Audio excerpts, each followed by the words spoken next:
Plot घेताना 3 महत्त्वाचे document कोणकोणते आहेत? पहिले document I think final layout.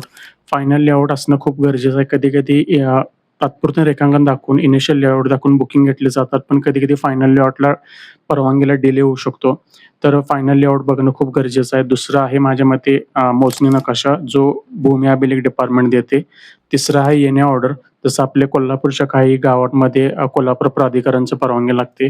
काही ठिकाणी टाउन प्लॅनिंग लागते, तर ते येणे ऑर्डर खूप गरजेचं आहे. याच्या व्यतिरिक्त सातबारा आहे, पुन्हा 8 आहे, झोन दाखला, झोन नकाशा हे सुद्धा डॉक्युमेंट महत्त्वाचे आहेत.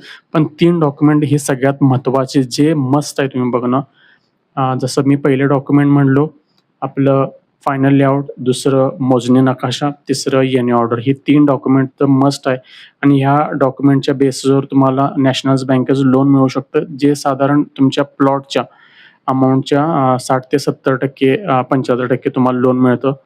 आणि याच्या व्यतिरिक्त जी लिस्ट ऑफ डॉक्युमेंट आहे मी व्हिडिओच्या कॅप्शनमध्ये देणार आहे, डिस्क्रिप्शनमध्ये देणार आहे, ती तुम्ही बघू शकता.